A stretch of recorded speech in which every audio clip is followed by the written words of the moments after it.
اب 25 برس کے ہیں جب انہوں نے ساری شرائط بتا دی ہیں، اور اس وقت جناب خدیجۃ الکبریٰ نے ان کے لیے رشتہ بھیجا ہے۔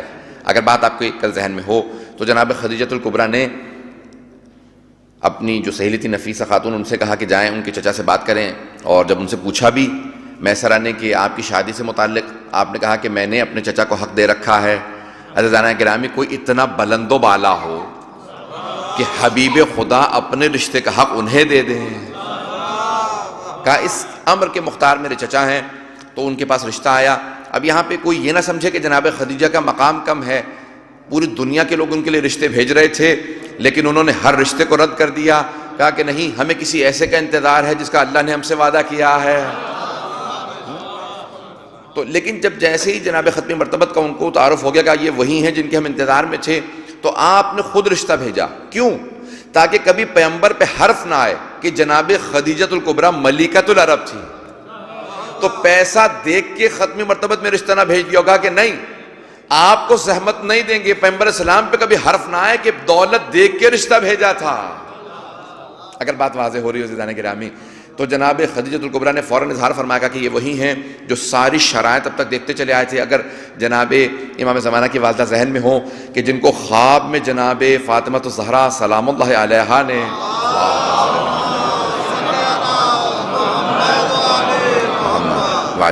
صرف اشارہ کر رہا ہوں کہ خواب میں آ کے جناب نرجس خاتون کو کہا تھا سلام اللہ علیہا کو کہ جب آپ خواب میں تشریف لائیں تو کہا کہ آپ کا یہ نور یا آپ کی ہیبت، آپ کا جلال، آپ کی عظمت، آپ کی عصمت، آپ جناب مریم ہیں؟ کہا نہیں، میں فاطمہ بنت محمد ہوں۔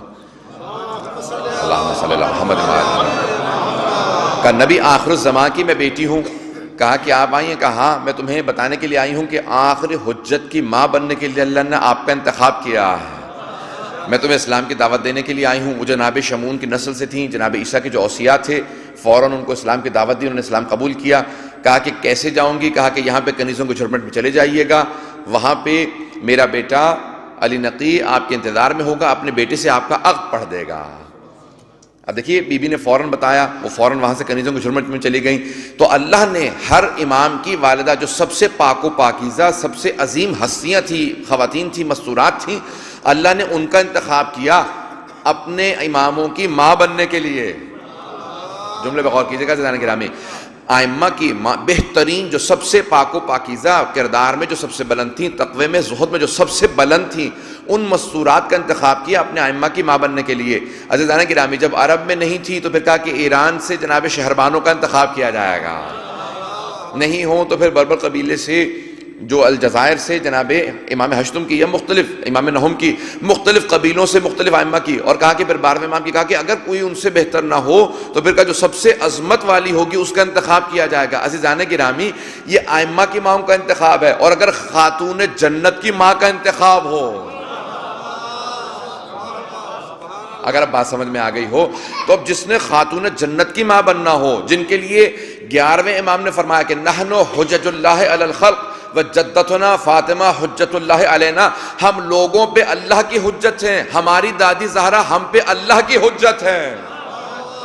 تو اب جو ائمہ علیہم السلام پہ اللہ کی حجت ہو، ان کی ماں بننے کے لیے اللہ نے کسی کا انتخاب کرنا ہو، اب تصور کیجئے کہ اس بی بی کی عظمت کیا ہوگی، وہ کتنی پاک و پاکیزہ بی بی ہوں گی۔